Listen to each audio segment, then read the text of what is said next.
Yeah, it's fucking annoying, isn't it?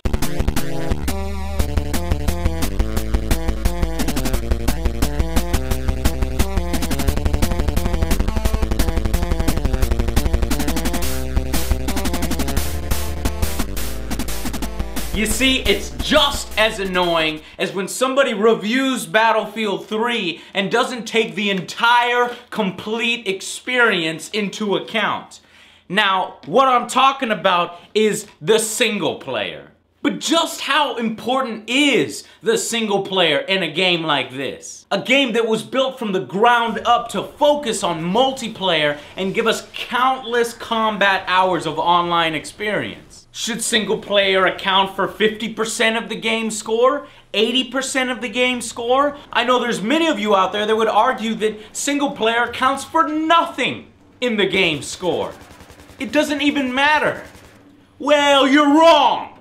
The fact is, single player should count in this day and age when your competitors are amping it up every subsequent release.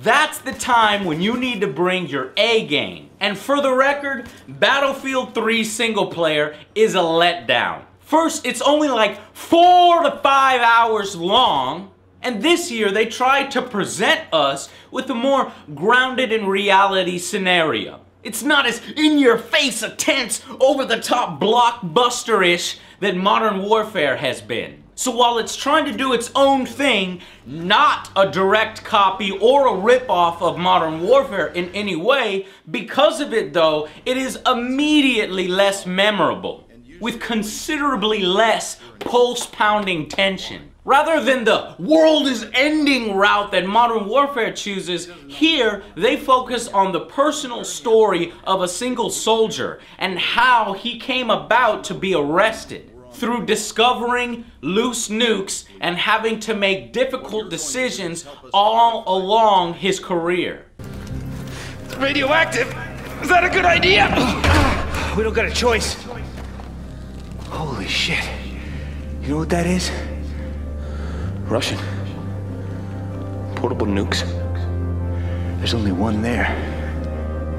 Wait, there's room for 2 more. Where the hell are the other 2? Hey, you need to see this!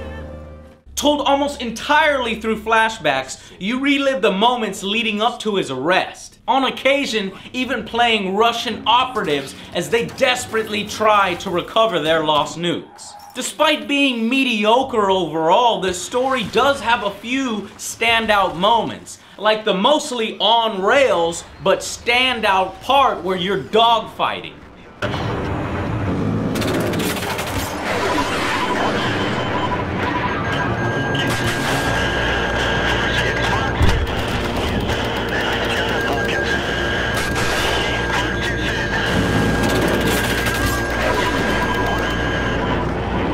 Or the final clash between American and Russian troops as the Russians lash out like a rabid dog trying to protect its food as they cover up the fact that their nukes are missing. Here for the same reason we are, Sergeant. We at war with Russia now? Is that what's happening? You fired upon? Yes. Doctrine says you can return fire if fired upon. That's not war. Not technically. You understand what I'm saying? Taking fire! Spread out! Spread the fuck out! Target dead! Use cover!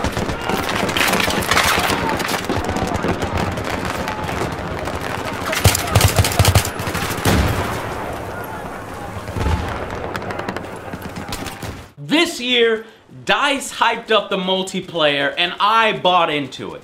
I thought maybe they'd use the earthquake segments a lot more effectively than they did. However, all they really are is a way to explain away how Iran suddenly came under a military coup and is now being controlled by the military. Milnet was saying there's riots all over the fucking city. But get this, a coup in Iran. Sponsored by your friendly neighborhood PLR. However, there's no doubting the production quality of this game. The voice acting is in a league of its own. It's television, movie quality stuff. The lip syncing is great. The graphics at high settings on my PC is simply the best looking game I have ever played, even better than Witcher 2.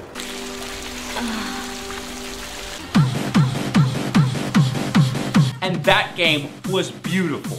This is now the most immersive game I have ever played. I got AT. Give it to Black. Shit, cover's getting ropey.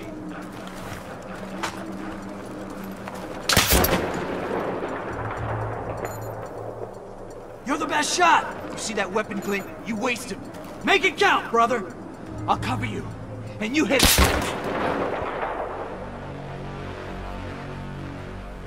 The environment's so superbly and richly detailed, not only on the outside, but under everything. When you start to destroy and use the destructible terrain, you'll still find detail under the surface. The Frostbite 2 engine is the pinnacle, in my opinion, of technology right now for first-person shooters, surpassing anything that Call of Duty has at the moment. Destructible terrain, realistic visuals and lighting, all combined with an amazing sound design, makes the game so immersive it's impossible not to be entertained, even with these mediocre missions.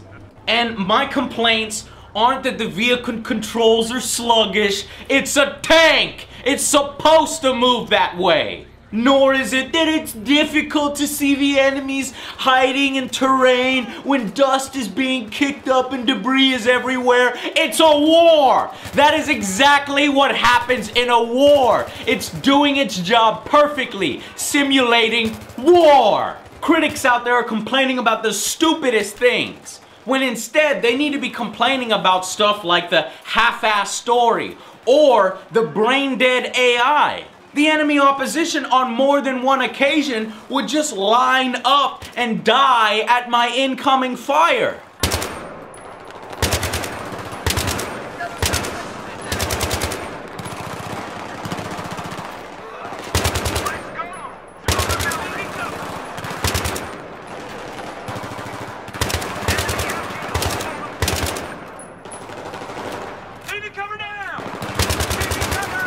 They showed no competence and no ability to switch tactics. In addition, the soundtrack is void and null. I can't remember a single memorable track. Worse still, the song that I love so much, the song that can inspire thousands, that makes me want to be the best I could possibly be and break out an interpretive dance, the Battlefield theme.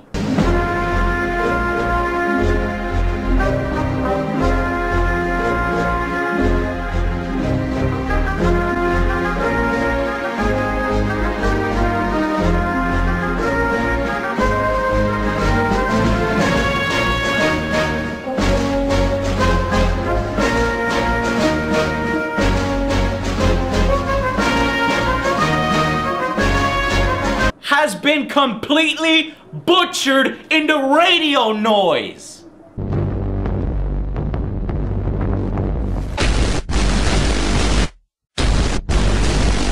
Why? Bad Company and Bad Company 2 have better single-player experiences than Battlefield 3. But the hell with it, right? That's not why you and I play Battlefield. It's certainly not why I play Battlefield. I play Battlefield for the multiplayer. So let's get to that now. And by God, whatever shortcomings that the single-player campaign has is completely wiped away by the multiplayer. As soon as you sink your teeth into the oh so delicious online combat, you forget all of that. It's ridiculous. However, this year, they refine and add to the multiplayer. It's hard not to appreciate it. Co-op missions are added this year, much like the Spec Ops mode in Modern Warfare. These missions have great variety, taking you from intense street battles where your convoy is ambushed, Harrison Ford style. I don't like the way that...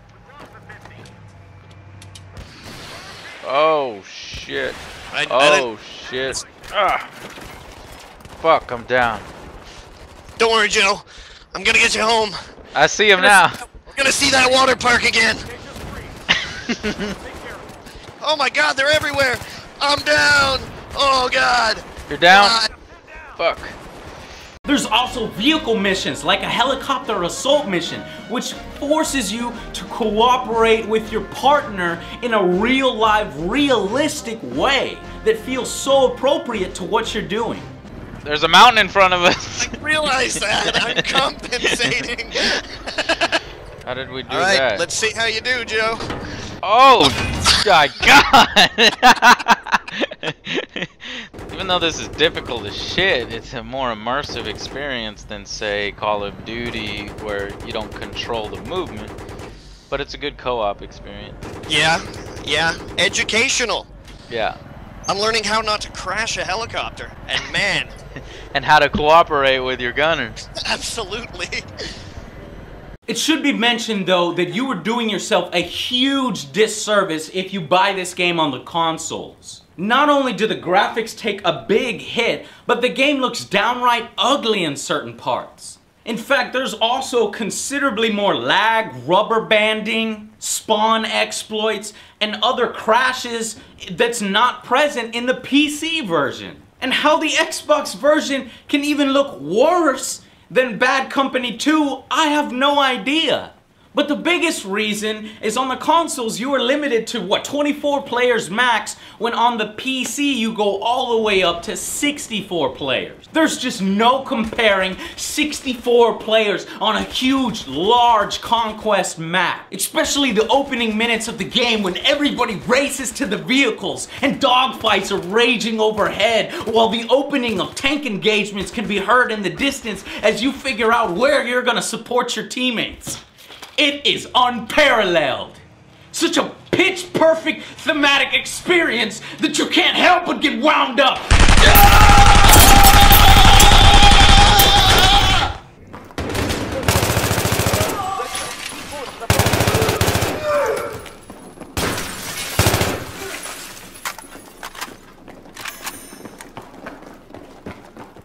There's something here for every military FPS junkie. There's no overpowered rewards for getting 5 kills in a row unlocking a mini nuke. No, instead, you affect the battle in a realistic way with 5 kills in a row. Now, classes have been reduced to just 4 this time around in order to consolidate and improve the play experience. And from what I've played, about 6 to 8 hours of online multiplayer, they seem pretty balanced. It's based on your preference. However, there is some debate raging right now over the engineer class, which seems to have some extremely effective secondary weapons and equipment that makes that class a little bit more of an effective choice to choose over the others. Now, this series' famous squad spawning is intact. Alright, well, we're closer to the gas station. I say we head there. Alright, let's go.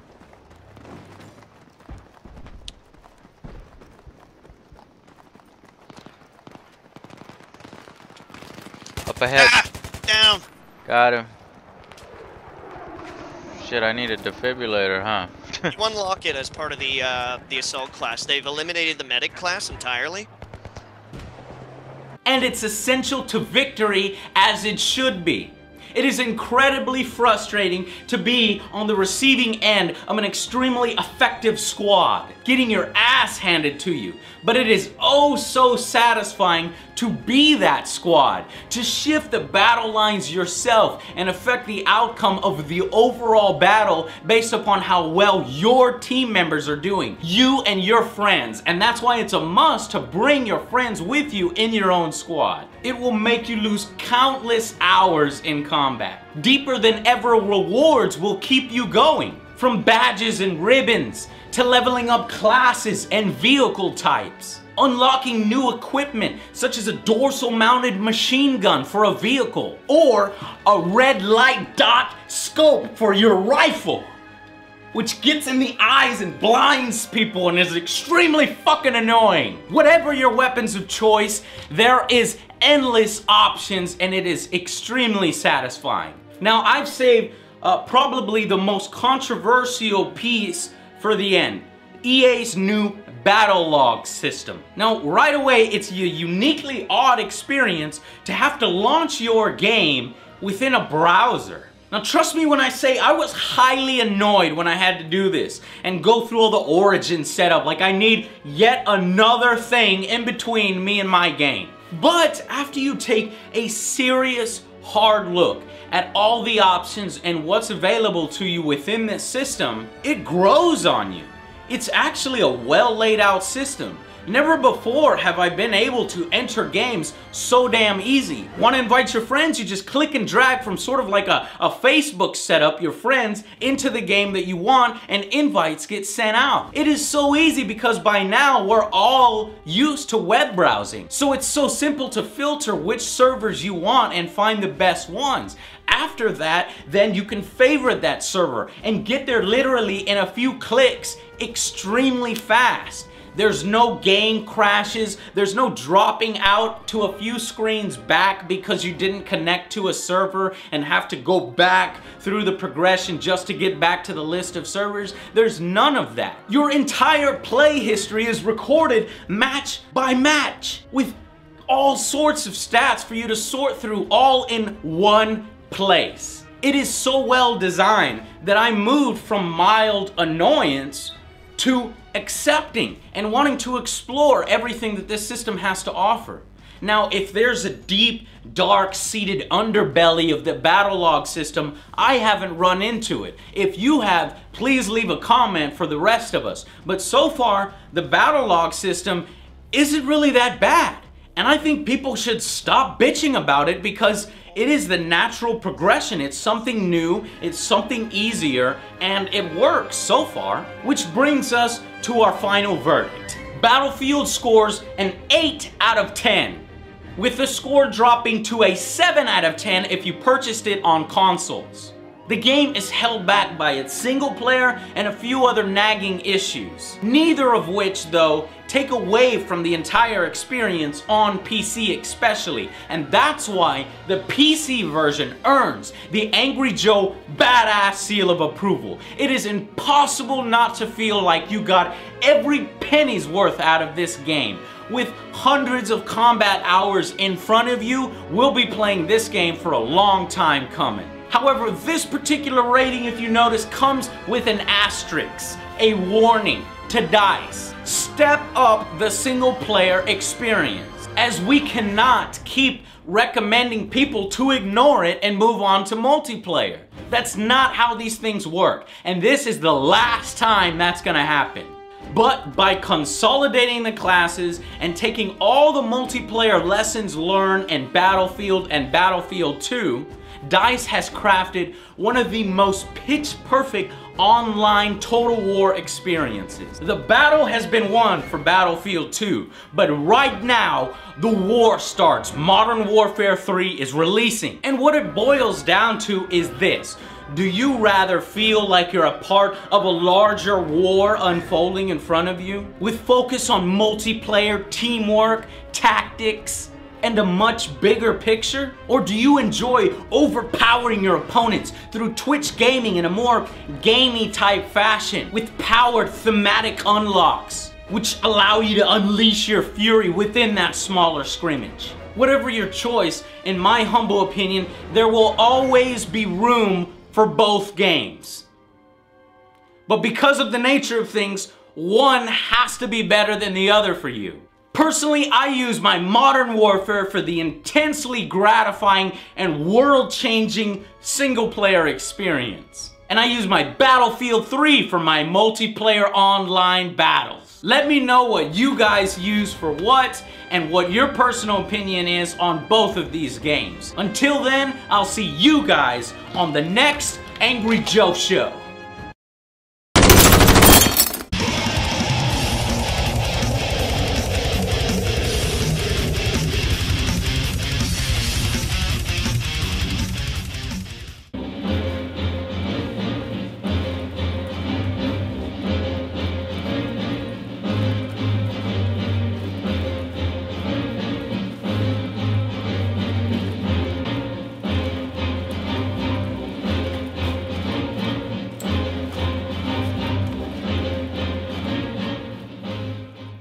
I don't want to hear no bullshit out of you guys.